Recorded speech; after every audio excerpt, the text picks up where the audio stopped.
Hi, I'm George Sarofeen, Assistant Professor of Fashion at the University of Cincinnati, here in Cincinnati, Ohio, at the College of Design, Architecture, Art, and Planning.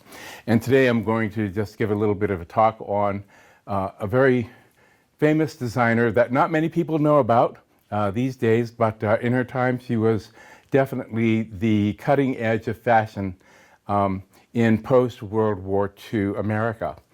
Her name is Bonnie Cashin, and Bonnie Cashin was a young lady when she was discovered to be a talent by out in Hollywood for a dance troupe. And to make a long story short, she cut her teeth by creating many, many costumes that needed to deal with many different types of fabrics and trims, and they needed to be movable. And they worked on with the dance troupe that eventually became known as the Rockettes when they moved from Hollywood to New York City and became the famous dance troupe, of course, we all know from Radio City Music Hall. She designed a stage production which featured street fashions that she designed to come out of the pages of Harper's Bazaar magazine on stage. And unbeknownst to her, the editor of Harper's Bazaar was in the audience and was so enthralled with her designs that she actually introduced her to the fashion world within New York City and began her career as a fashion designer. Now, because of her experience in the theater, she was not afraid to mix fabrics and of same colors or similar colors and tones within one garment, which was highly unusual for its time. Cashin believed that designing for the Rockettes taught her 4 lessons. The first, to make quick decisions and to work rapidly and efficiently.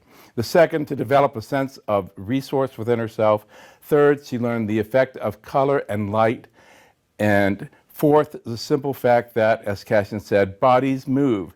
Our attitudes today are moving ones. We're always on the go, working and having fun. And her sense of movement is then translated into her garments with sweeping capes and ponchos and full skirts and very loose, drapey, wonderful fabrics. And she loved mohair as one of her pieces, and as we will see in some of these garments here, mohair was definitely one of her choice fabrics, along with leather and along with cotton jerseys and wool jerseys. She is the founder of the concept of layering. Before people discovered her philosophy, yes, people would put on layers of garments, but they were not necessarily coordinated or thought of as a modular system. So Bonnie studied Asian fashion in her world travels. She left the United States to go on a world tour, and she went to Paris in 1948. And of course, this is right after the Dior Revolution. And when she saw Paris, she loved it. She enjoyed painting in Paris, but she hated the fashion scene because what she was seeing were these garments where ladies were being put into corsets again after having much more relaxed undergarments during the war. And now men were trying to make women be a particular image. And being a woman, a modern woman, who could get on a plane and jet off to Europe, or would be traveling on a train or wherever, she always wanted to have her luggage be light, and she wanted to have a nice wardrobe that would see her through the day. And during this particular time, she was going, well, how can you take a 20-pound dress and put it into an overnight bag? And so her whole philosophy was based on the simplicity of Asian fashion. She believed that by taking the concept of the 7-layer day or less, you could create a wardrobe that you could leave in the morning from your apartment or house and wear it through the entire day, through the evening. And this was a rather new concept because it was a time when people would, you would have a day dress and then you might dress up for dinner, or you would change clothes for different occasions. You might start out with a jersey hooded sweater, along with jersey leggings, and on top of that, you might throw a dress such as this, which would be this mohair number, trimmed in leather, wildly exciting in this gorgeous orange, and trimmed with closures that were made of brass, which would come from a hardware store. This was her signature. She loved toggle bolts and dog clips and any kind of hardware that would last for the life of the garment. And she made garments that would last for what she believes would be about 10 years. She always believed that your wardrobe should be 80% of substance and 20% fluff. And that 20% fluff would be the accessories and trims that you might add to a garment to bring it up to the current season. But as you can see here, very simple shapes are what she enjoyed creating, and allowing the body to be the substance and the form underneath that would show through. She was very much against any kind of limited undergarments. She wanted women to be free, and she wanted women to be able to lead a lifestyle that was not hindered by fashion, but that fashion actually helped to support. So you might have this dress, right? And over this dress, as the day got a little bit colder, you might add a poncho. Whoop.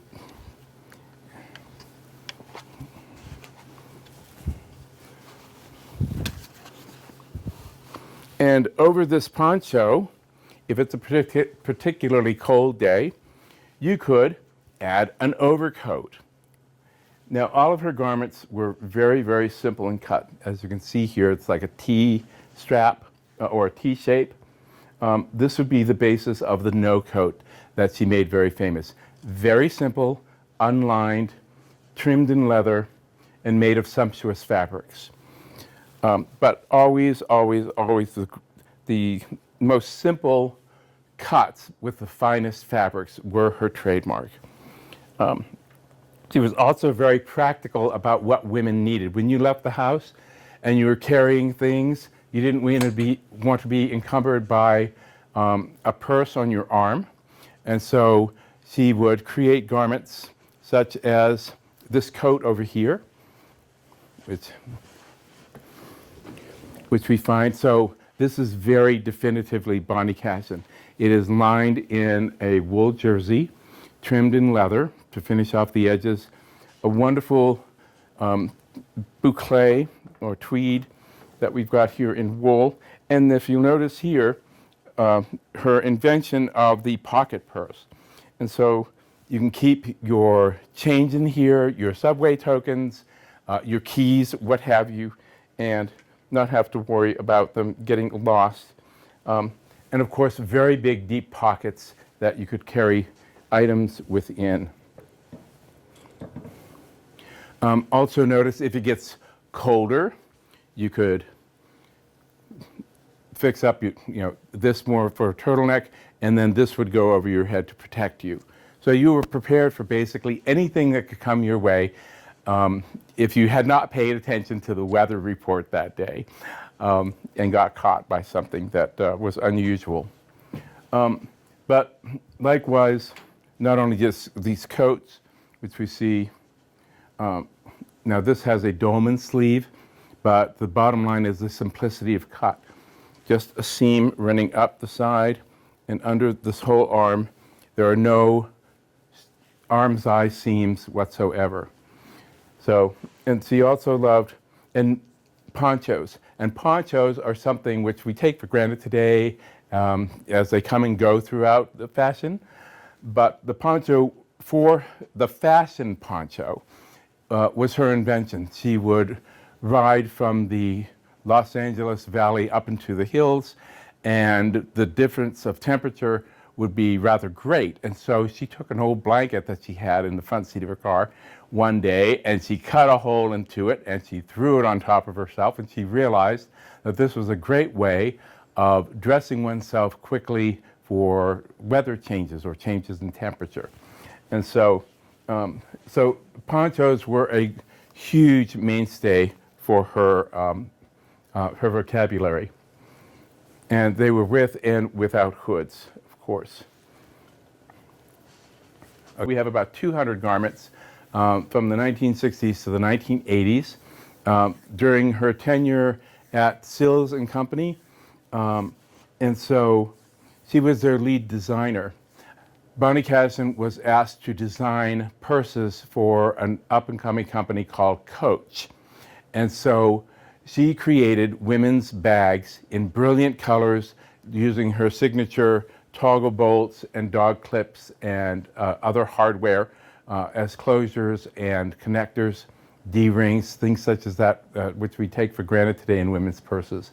And she was tired of these small purses that women would carry around.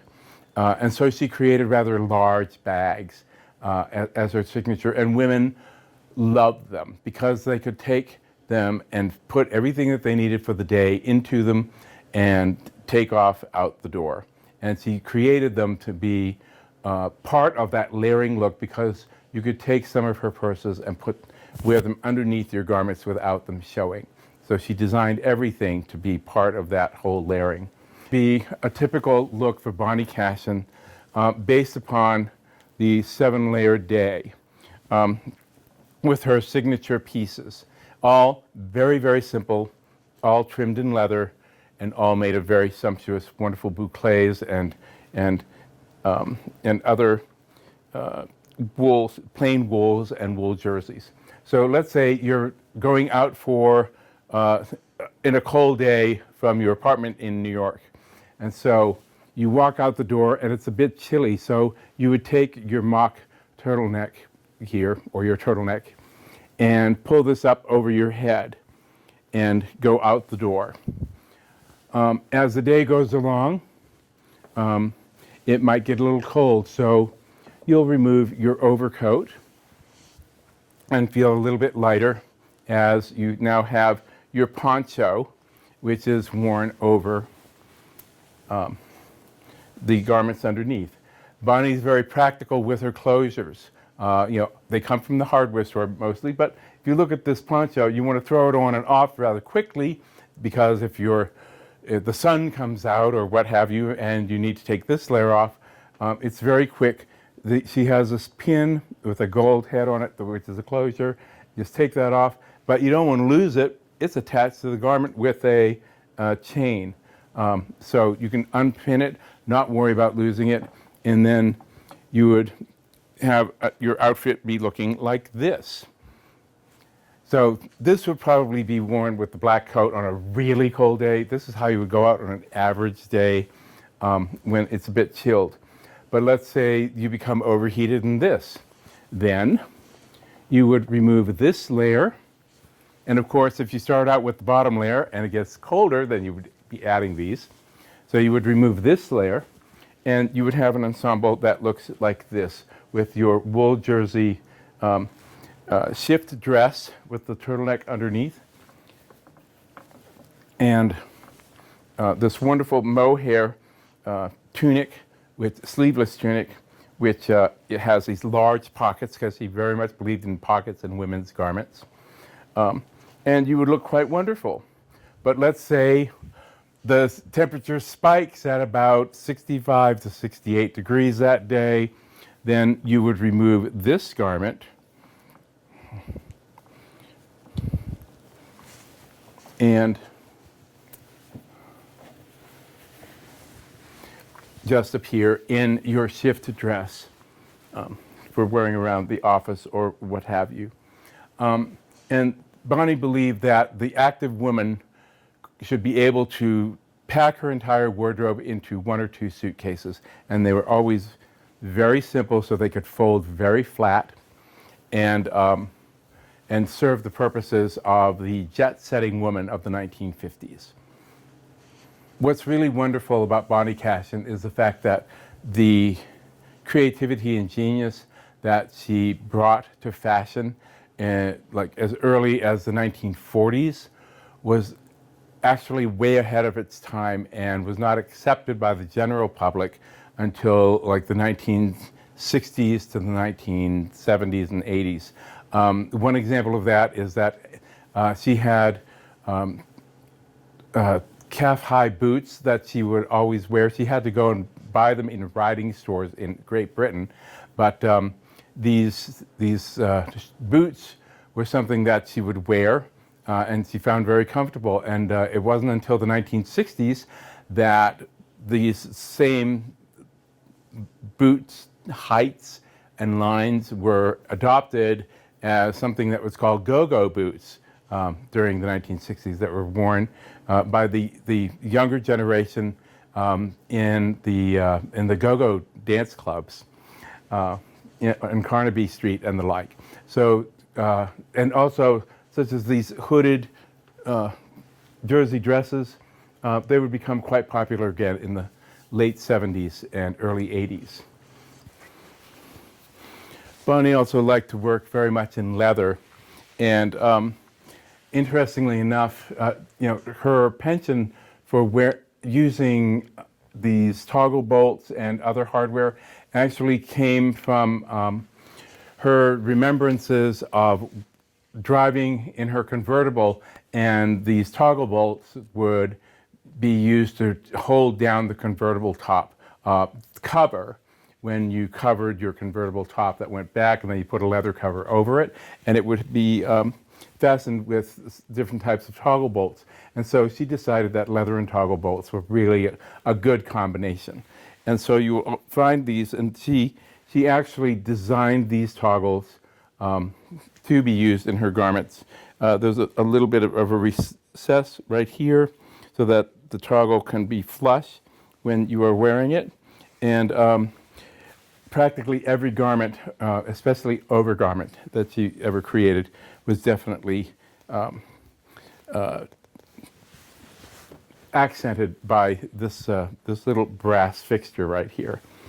Interestingly enough, today, again, we take for granted these fleece-lined garments. Well, guess who was one of the early pioneers of that? So we have this fleece-lined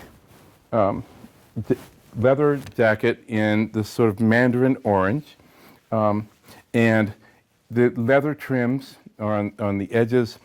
This is a duck fabric. It's water resistance. It's made to be out in the weather, but to cut the wind so it doesn't blow through the fabric. And then, of course, a fur collar. And this is before the days when we had many fabrics which allow us to not need fur for warmth. But transitionally, we're coming out of a period where furs were worn quite a bit, and now they're being used more like accents, and Bonnie Cashin did utilize those. I mentioned earlier that Bonnie Cashin took her theatrical experience of mixing different types of fabrics to create a single garment. And while it was poo-pooed at first, people finally came around in the 1970s especially. And so here we see fashions such as this, where you've got this beautiful wool boucle in a plaid pattern.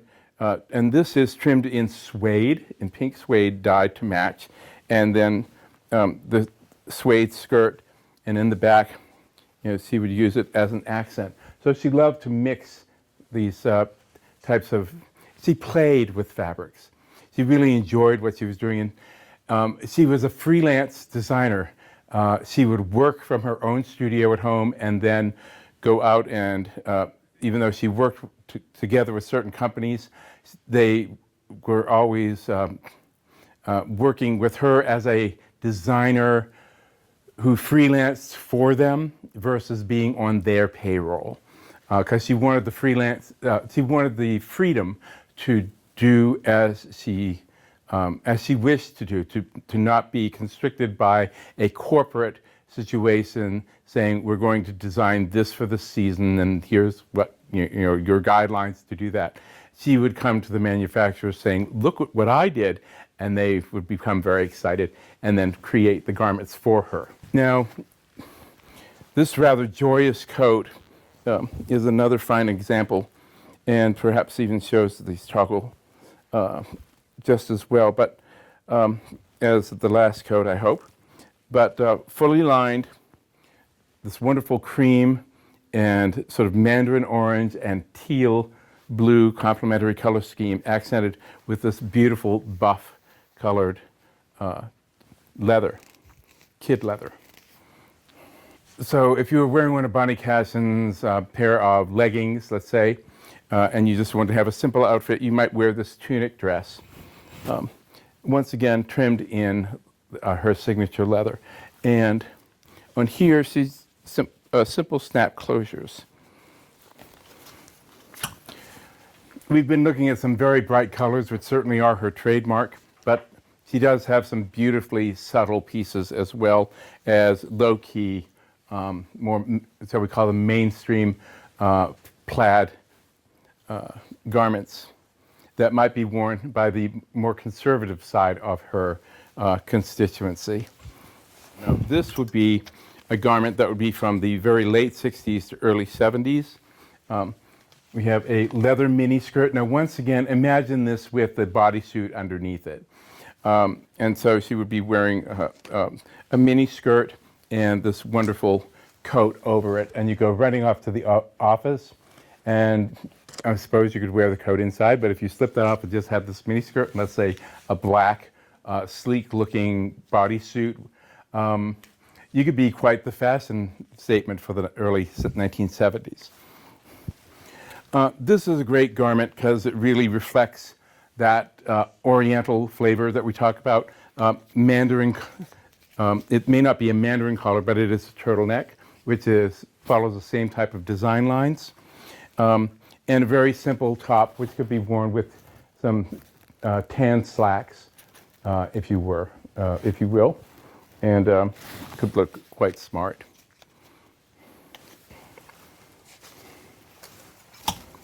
Here's another fun example. Orange again. So okay.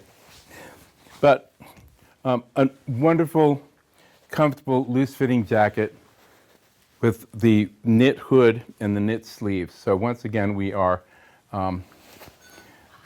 mixing textures and fabrics.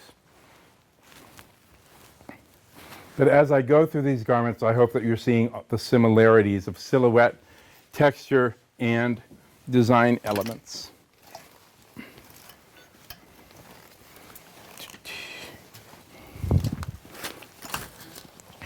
Maybe you're having friends come over for cocktails, and you would put on this wonderful slim skirt made of lime green suede to wear along with, let's say, a white silk blouse, and flit about your mid-century modern home, entertaining your guests and plowing them full of martinis, if they're lucky. As we look at a skirt like this, this is something that's a little more unusual for Bonnie Cashin, because she did not like sparkle and glitter. She came from the world of sparkle and glitter, being a theatrical designer. So when she went into fashion, she sort of backed away from all that and thought that it was a bit frivolous and not very functional for the garments, because she really wanted to bring things down to texture, line, and color. But the textures did not include sequins, shall we say. So I find it very interesting that we've got a piece of Lurex shot wool, which is really quite beautiful, with the different tones of the purples and the pinks and the reds and the greens all coming together to create the skirt. And once again, there's no zipper in the closure. It's just a hook and eye at the waist, and a tie belt of very thin leather that comes off to hang at the side. Actually, it hangs at the front, I'm sorry. So this would be the front. It would have that closure which hangs, and then you would tie this to be a bow, and it would look quite stunning. And I wish I could say that all of our pieces were in great condition, because most of them are, but we do have some pieces where leather has deteriorated over the years, and we're doing our best now to maintain what we have. But there was a period when in the 1980s to 2000, when this collection was pretty much neglected, and so we are working to reverse the ravages of time. If you were to go out on a cold, wet, rainy day, you might wear a Bonnie Cashin fashion, which looks like this. It's made out of a gold-colored drill and canvas, and it is trimmed with leather piping, which faces off the sleeve and has this beautiful plaid, tartan plaid actually, liner in cotton for easy on and off. The interesting thing about this coat is that it has an example of her famous sort of saddle bag, which is looped over the belt, and you have your purse that goes with you on the street, but keeps your hands free so that you can carry whatever you wish, or hold an umbrella without having to hold your purse or even worry about anything like that, or losing your purse. Once again, with the famous toggle bolt. But very simple coat. This has a high set armscye, which still allows for natural shoulders. She was very much about natural shoulders, no padding or anything like that, and maintains that simplicity of cut, because she really tried to create garments that were all about drape and had as few seams as possible. This is a lovely overcoat from the mid-1970s, and it has the definitive large lapels of the time period. But this is made with her favorite fabric, which is mohair. So it's this gorgeous candy pink mohair trimmed in matching leather. And once again, her very large pockets built into the seams on the side, and a matching leather belt. Her accented with this beautiful buckle, gold buckle. She very rarely used silver trim. She always liked to use gold. And interesting, if you look at the construction on the inside, everything is finished off beautifully, and the seams down the center back are finished off and bound in leather for the back pleat.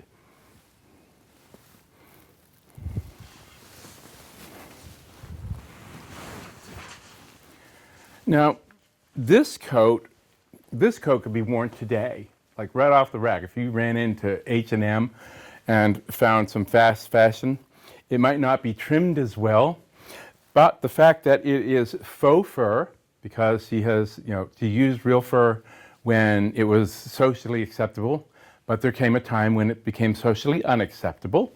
So now she's using faux fur, and she has a knit collar.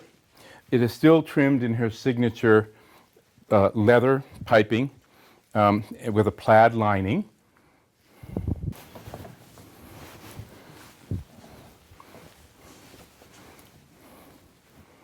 So here we have this really beautiful coat. Once again, simple T-cut,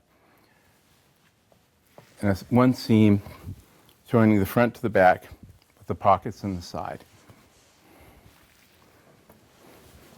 No center back seam.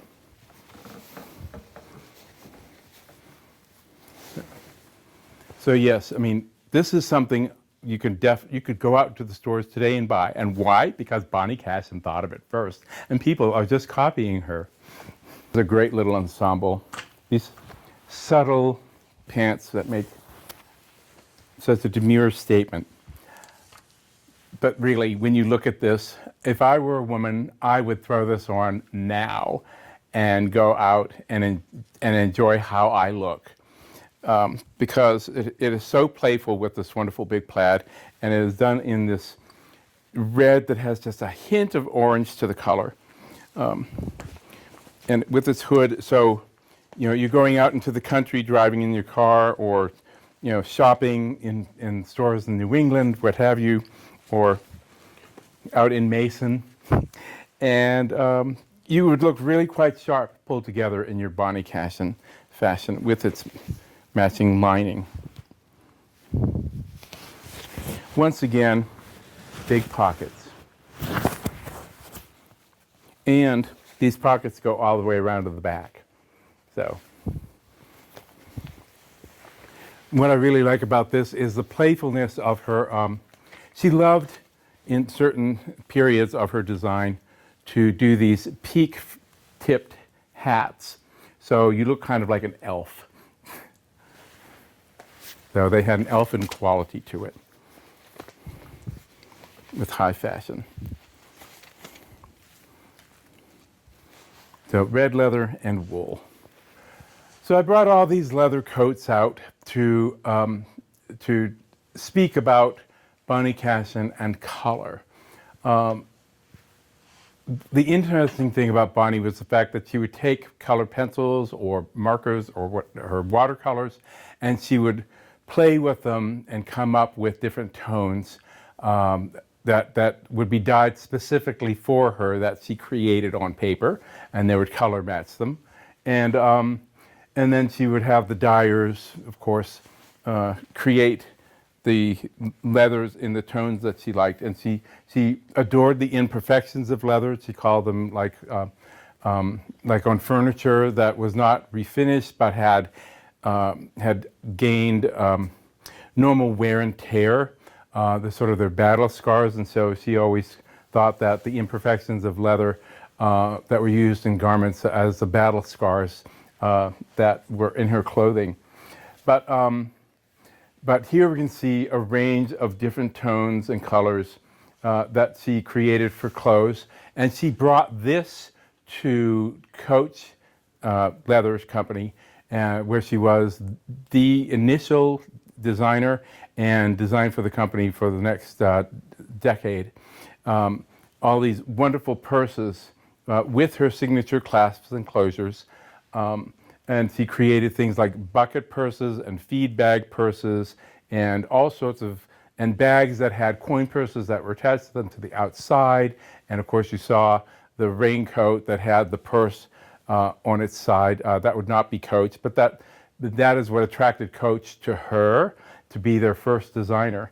And she would create bags that women loved because they had the form and the function that they really wanted for their lifestyle. And they would come in coordinating colors to garments such as these, which would just capture a rainbow.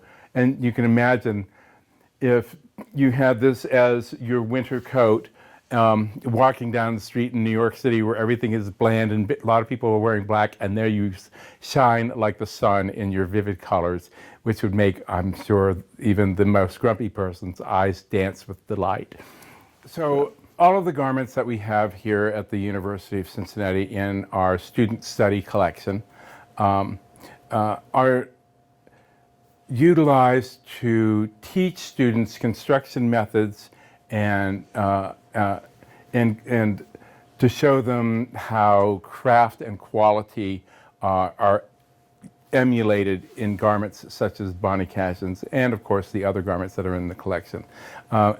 And this collection, actually, we have garments from about 1803, which are satin slippers, and they go all the way up to contemporary times. We also have a really nice collection of children's costumes within there. But anytime a student asks a question like, well, how do you do this? Or how can I make this happen in a garment? that I send them to, or actually I pull out a garment from the historic collection for them to be able to study firsthand, and it can explain to them what's happening, or they can research it on their own to see the construction techniques, and this makes them stronger designers. So I hope that you've enjoyed our collection and this little chat. And if you have any questions, please feel free to contact me, George Sarofeen, at the University of Cincinnati via the School of Design office. Thank you very much.